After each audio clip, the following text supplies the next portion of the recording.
আমরা বিশ্ব জয় করতে নেমেছি।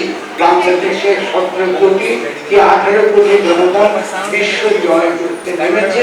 আমি বলেছি প্রথম ওই 8 তারিখের পর থেকে বা 5 তারিখে বলা শুরু করেছি যে এখানে একটা গণ অভ্যুত্থান, গণ অভ্যুত্থান যখন হয় এটা আইন মেনে চলে, এটা আইন ভাঙার জন্য।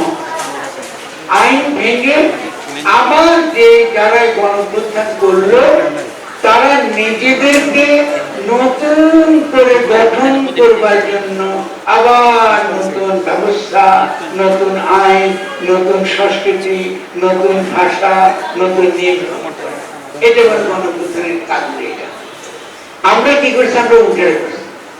আমরা গণ অভ্যুত্থান করলাম, আমরা জীবন দিলাম, আমাদের কি শহীদ জীবন দিল, মুক্ত জীবন দিল, দিয়ে আমরা আবার শেখ হাসিনার হাতে ক্ষমতা তুলে দিলাম। আপনারা শেখ হাসিনা নাই, তার হাতে কেমন ক্ষমতা তুলে? এটা কোনো কথা?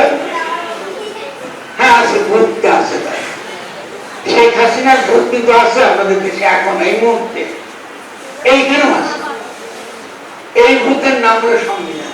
যে ফ্যাসিস্ট সংবিধান সে লিখে গেছে, এই পুরো রাষ্ট্র এই ফ্যাসিস্ট সংবিধানের অনুযায়ী চলে, এখনো চলতেছে। আপনার ডিসি বলেন, পুলিশ বলেন, আমলারা বলেন, সবাই ওই আইন অনুযায়ী। এই ভোট কিন্তু আসবে, বারবার কিন্তু আমাদেরকে হামলা করতে পারে। তাকে মোকাবেলা করার জন্য আমাদের প্রস্তুত জমা থাকতে হবে। একই সঙ্গে আমাদেরকে খুব দ্রুততম সময়ে অর্থনৈতিক উন্নয়ন করতে, অর্থনৈতিক উন্নয়ন করতে না পারি তাহলে ওই যে শুরুতে আপনাকে যে কথাটা বলেছিলাম বিশ্ব জয় করছে, আমরা বিশ্ব জয় করতে নেমেছি। যারা জুলাই গণ অভ্যুত্থানকে এখনো বোঝেন নাই তাদেরকে সরল ভাষায় বুঝাই দিচ্ছি।